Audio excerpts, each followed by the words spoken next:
Assalamualaikum warahmatullahi wabarakatuh. Perkenalkan, nama saya Dewi Saputra dengan NIM 22 30 20 50 20 51. Di sini saya ingin presentasikan hasil dari tugas saya kuliah Perancangan Arsitektur 4 dengan judul tugas Gedung Pusat Perdagangan Barang Elektronik dan Teknologi Informasi di Palangkaraya. Sebelumnya saya ingin menjelaskan dari studi literatur dalam pusat perdagangan. Di sini terdapat pengertian dari pusat perdagangan adalah lokasi atau wilayah yang menjadi titik fokus untuk aktivitas jual beli barang dan jasa. Ini dapat mencakup berbagai fasilitas seperti pasar, kawasan bisnis, atau pusat komersial yang memungkinkan interaksi antara pedagang dan konsumen. Pusat perdagangan berfungsi untuk memfasilitasi transaksi, mendukung kegiatan ekonomi, dan seringkali menjadi pusat penghubung antara pasar lokal dan global. Latar belakang dari pusat perdagangan merupakan salah satu bentuk tata guna lahan yang mempunyai intensitas yang cukup tinggi dalam menarik pergerakan. Dengan melihat pola hidup masyarakat yang tidak bisa terlepas dari pusat perdagangan untuk memenuhi kebutuhan baik sandang, pangan, dan papan. Pusat perdagangan merupakan salah satu fasilitas komersial selain pasar tradisional dan toko atau warung tersebut yang terdapat menimbulkan dampak yang beragam terhadap pergerakan penduduk dan pembangunan suatu kota. Besarnya aktivitas pada pusat perdagangan tersebut membuat peningkatan yang kompleks pada pergerakan arus lalu lintas, mulai dari volume lalu lintas, derajat kegunaannya, serta konflik lalu lintas menerus dan lokal. Di sini juga terdapat fungsi dari pusat perdagangan, yaitu pertukaran barang dan jasa, penghubung pasar, katalisator ekonomi, fasilitas inovasi, hubungan transportasi, pusat sosial dan budaya, pengembangan infrastruktur, dan stimulasi pertumbuhan regional. Dan juga terdapat tata ruang dalam pusat perdagangan meliputi yaitu zonasi, aksesibilitas, sirkulasi, fasilitas, keamanan, estetika, teknologi, sustainabilitas, pengaturan ruang, strategis, dan manajemen. Dapat juga tujuan dari pusat perdagangan yaitu fasilitas pertukaran, katalisator ekonomi, penghubung transportasi, pengembangan infrastruktur, pertumbuhan regional, dan integrasi global. Sehingga juga terdapat fasilitas dalam pusat perdagangan yaitu meliputi area perdagangan, infrastruktur transportasi, area parkir, fasilitas penyimpanan barang, kantor administrasi manajemen, fasilitas keamanan, fasilitas kesehatan, layanan publik, dan juga teknologi informasi. Di sini juga terdapat bentuk dari pusat perdagangan yaitu pasar tradisional. Contohnya yaitu pusat perbelanjaan, kawasan industri dan kota dagang, zona ekonomi khusus atau bisa disebut KEK Institute Ekonomi. Dan juga terdapat bursa efek dan juga kios dan gerdi. Selanjutnya, di sini studi literatur dari barang elektronik. Pengertian dari barang elektronik adalah perdagangan atau produk yang menggunakan komponen elektronik untuk berfungsi. Barang-barang ini mengandalkan rangkaian listrik dan sirkuit untuk menjalankan fungsinya. Beberapa contoh barang elektronik meliputi perangkat komputer, televisi dan sistem audio, peralatan rumah tangga, perangkat berseluler, kamera dan kamera video, perangkat elektronik konsumen, dan konsol game. Di sini terdapat juga latar belakang dari barang elektronik yaitu latar belakangnya yaitu dari hari ke hari perkembangan mengenai dunia teknologi nampaknya terus-menerus tumbuh dengan pesat. Hal ini dapat dilihat pada kehidupan sehari-hari di mana setiap hari akan dapat dijumpai teknologi-teknologi sebuah produk industri terbaru. Perkembangan teknologi ini tidak hanya sekedar dalam kehidupan sehari-hari tentunya, namun juga di seluruh bidang hingga di bidang industri. Selanjutnya, fungsi dari barang elektronik yaitu komunikasi, hiburan, pekerjaan, rumah tangga, dan juga pengawasan dan keamanan. Di sini dalam tujuan barang elektronik adalah meningkatkan komunikasi, menyediakan hiburan, meningkatkan produktivitas, mempermudah tugas rumah tangga, dan meningkatkan keamanan. Di sini juga terdapat tata ruang daripada pusat barang elektronik umumnya mencakup yaitu area penjualan, area penyimpanan, layanan pelanggan, kawasan administrasi, fasilitas logistik, zona pameran, dan tempat parkir. Di sini juga terdapat bentuk barang elektronik yaitu meliputi perangkat komputer, perangkat seluler, telepon dan monitor, peralatan rumah tangga, kamera dan kamera video, audio dan hiburan, dan juga terdapat perangkat elektronik konsumen. Dan juga di sini ada fasilitas barang elektronik, yaitu pengisian daya, fasilitas for kontrol dan pengaturan, penyimpanan data, pemrosesan, dan layar dan tampilan. Selanjutnya, di sini terdapat studi literatur tentang teknologi informasi. Pengertian dari teknologi informasi merujuk pada lokasi atau area yang menjadi pusat aktivitas jual beli, distribusi, dan pengembangan produk teknologi informasi. Biasanya pusat ini mencakup beberapa elemen kunci seperti yang pertama yaitu pusat data atau data center, tempat penyimpanan dan pengelolaan data dalam jumlah besar yang mendukung berbagai layanan TI. Yang kedua, terdapat kawasan industri TI, area yang dikhususkan untuk perusahaan teknologi informasi, mulai dari status hingga perusahaan besar. Yang ketiga, yaitu kompleks perdagangan dan pameran, tempat di mana perusahaan TI memamerankan produk dan layanan mereka serta berinteraksi dengan klien dan mitra bisnis. Yang keempat, terdapat kampus teknologi. Dan yang kelima, terdapat juga pusat riset dan pengembangan. Di sini juga terdapat latar belakang dari pusat perdagangan teknologi informasi adalah hubungan yang memfasilitasi bisnis, perdagangan, dan inovasi TI. Selanjutnya terdapat fungsi dari perdagangan teknologi informasi memiliki beberapa fungsi penting, antara lain fasilitas bisnis dan perdagangan, inovasi dan pengembangan, pendidikan dan pelatihan, pengembangan infrastruktur, dan dukungan regulasi. Tujuan dari perdagangan teknologi informasi adalah untuk memfasilitasi akses teknologi TI, mendorong inovasi, memperluas pasar, meningkatkan efisiensi, menyediakan dukungan, mengembangkan ekosistem, dan juga menciptakan peluang ekonomi. Di sini terdapat juga tata ruang dari perdagangan teknologi informasi mencakup zona komersial, fasilitas RAD, ruang pelatihan infrastruktur teknologi, area korporasi, fasilitas pendukung, dan tata ruang ini mendukung efisiensi inovasi dan pertumbuhan industri TI. Selanjutnya, di sini terdapat studi presiden saya, yaitu saya mengambil nama bangunan Heritage Mall. Lokasinya terdapat di Jalan Kusuma Bangsa nomor 116, 1118, Tambak Sari, Surabaya, Jawa Timur. Di sini bisa dilihat arsiteknya dari bangunan Heritage Mall yaitu Raul Renanda. Nah, jadi di sini fungsi Heritage Mall di Surabaya adalah pusat perbelanjaan elektronik yang terletak di Jalan Kusuma Bangsa sebagai tempat utama untuk membeli produk elektronik. Selanjutnya yang kedua itu terdapat bangunan Hartono Elektronik yang lokasinya di Surabaya, Jalan Sultan Iskandar Muda nomor 8, Arteri Pondok Indah, Jakarta Selatan 12240.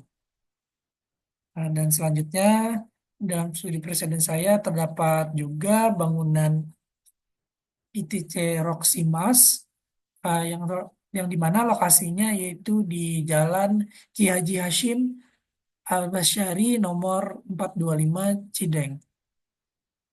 Dan selanjutnya terdapat juga bangunan ITC Cempaka Emas, yaitu di Jalan Cempaka Putih Raya nomor 128 Cempaka Putih, Jakarta Pusat, DKI Jakarta 10510, Indonesia. Selanjutnya terdapat program ruang saya, yaitu analisa kebutuhan ruang. Di sini terdapat analisa kebutuhan ruang bagi pengelola, pengunjung, seluruh unit pelaku, dan penyewa. Selanjutnya terdapat hubungan kelompok ruang berdasarkan fungsinya. Di sini terdapat organisasi hubungan ruang dalam gedung pusat elektronik dan TI, dan juga organisasi hubungan ruang dalam kantor pengelola kantor bagi pengelola.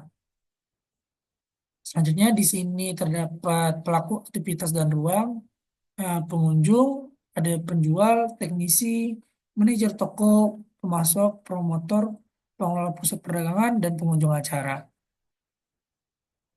Selanjutnya di sini terdapat luasan ruang.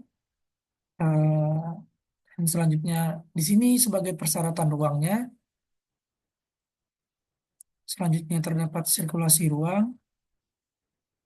Di sini jenis sirkulasi terdapat sirkulasi publik, sirkulasi staf dan operasional, sirkulasi fasilitas teknis, sirkulasi parkir dan akses kendaraan, sirkulasi vertikal, sirkulasi barang, dan sirkulasi penunjang. Selanjutnya terdapat struktur organisasinya. Selanjutnya di sini ada data existing yang di mana set berada di sudut jalan utama yaitu Jalan Geobos, merupakan jalan utama yang cukup padat dengan lebar jalan kurang lebih 13 meter. Dengan setiap jalur memiliki lebar 5-6 meter dan dengan trotoar memiliki lebar 2,5 meter. Lokasi site berada di sudut pertemuan antara Jalan Geobos 11 dan Jalan Geobos Induk. Pada site sendiri memiliki pengaringan dengan lebar 5 meter yang berada di antara Jalan Geobos 10 dan Geobos 11.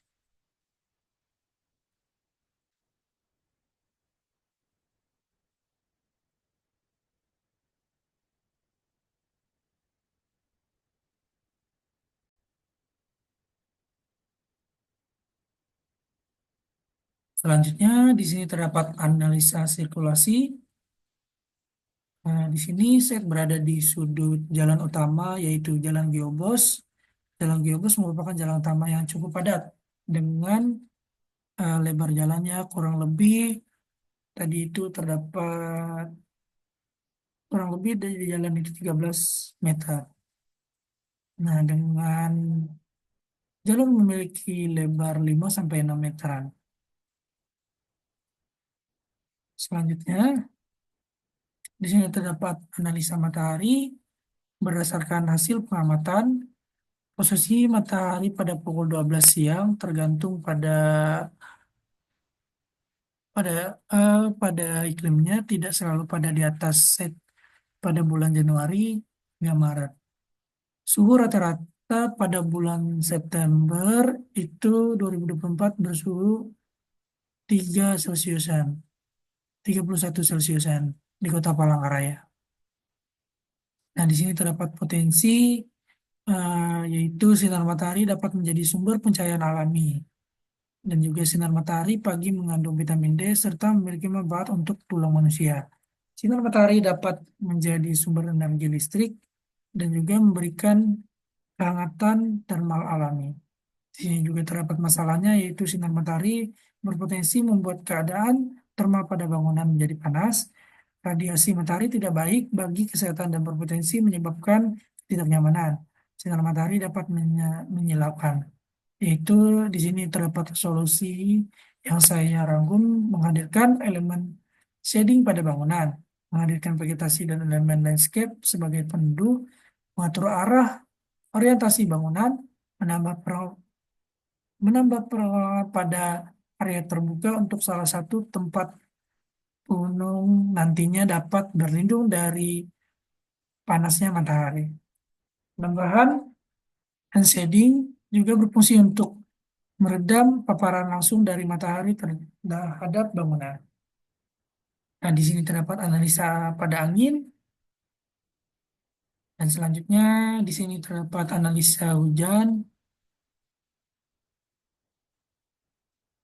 Selanjutnya juga terdapat analisa kebisingan, yaitu di dalam keterangan yang bertanda merah itu kebisingan tinggi, yang bertanda orange itu kebisingan sedang, yang bertanda kuning itu kebisingan rendah.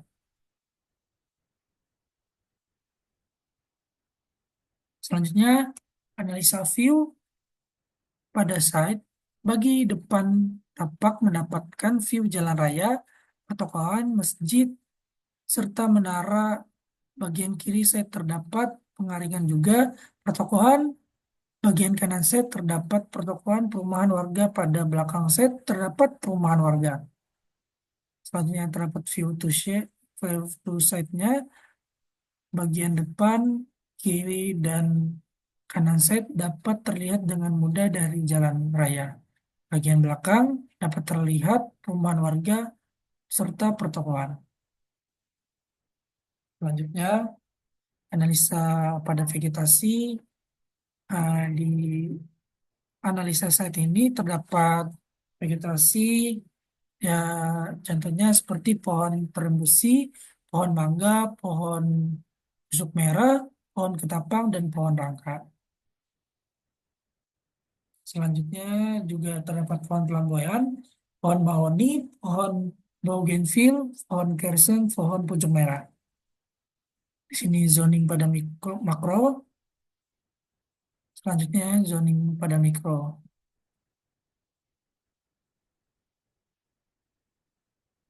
Selanjutnya di sini terdapat sketsa ide bentuk pada desain saya, yaitu bentuk dasar bangunan kotak segi memberikan void pada bagian tengah bangunan sebagai pencahayaan alami dan penghawaannya. Nah, selanjutnya di sini di samping kanan terdapat menambahkan massa sebagai memecah angin kencang tidak langsung mengenai bangunan. Dan yang bagian bawah itu terdapat bentuk bangunan. Selanjutnya terdapat transparansi pada bentuk. Di dalam bentuk saya menyampaikan bahwa bentuk dekondisi skin bagian depan bangunannya itu seperti di gambar, dan juga yang bagian atap memberikan atap transparan dengan rangka baja sebagai penutup atrinomal. Selanjutnya di sini terdapat set plan pada kamar saya, yaitu dengan skala 1:1000. Selanjutnya terdapat denah basementnya, dan selanjutnya terdapat denah lantai dasar. Di sini denah lantai 1 sampai lantai 5. Selanjutnya di sini terdapat denah top floor, dan di sini denah tipikal. Di sini terdapat tampak depan bagi bangunan saya. Di sini tampak samping kanannya, selanjutnya tampak samping kiri, dan di sini tampak belakang. Nah, di sini terdapat potongan AA, dan di sini potongan BB-nya. Di sini terdapat isometri struktur bagi bangunan saya. Di sini terdapat perspektif interiornya, yaitu terdapat interior ruang kantor dan interior lobi. Selanjutnya terdapat detail kulit pada bangunan. Terusnya terdapat detail balok struktur dan detail kolom struktur. Di sini saya memakai kolom konkret dengan tipe bentuk kotak. Dan di sini terdapat perspektif eksterior, yaitu perspektif mata manusia dan perspektif mata burung. Selanjutnya terdapat detail transportasi vertikal. Di sini untuk rencana listrik. Di sini juga masih di rencana listrik, yaitu di dalam legendanya terdapat jaringan listrik detektor asap, jaringan listrik alat kebakaran, detektor asap, alat pemadam api ringan, dan juga alarm kebakaran. Dan selanjutnya terdapat rencana listrik lagi. Di sini terdapat rencana sanitasi. Di sini untuk rencana sanitasinya terdapat sumber air PDAM, saluran air bersih, saluran air kotor, saluran air bekas manusia, floor drain, dan STP. Selanjutnya terdapat rencana sound cabling dengan legenda jaringan listrik dan sound cabling. Di sini terdapat rencana pada sound cabling. Selanjutnya terdapat rencana pemadam kebakaran pasif, dan di sini terdapat rencana pada CCTV. Selanjutnya masih rencana pada CCTV dengan legenda jaringan listrik, kabel monitor, dan kamera CCTV HD. Selanjutnya terdapat rencana titik lampu. Sekian hasil dari tugas saya. Mohon maaf jika ada salah kata. Sekian dan terima kasih. Assalamualaikum warahmatullahi wabarakatuh.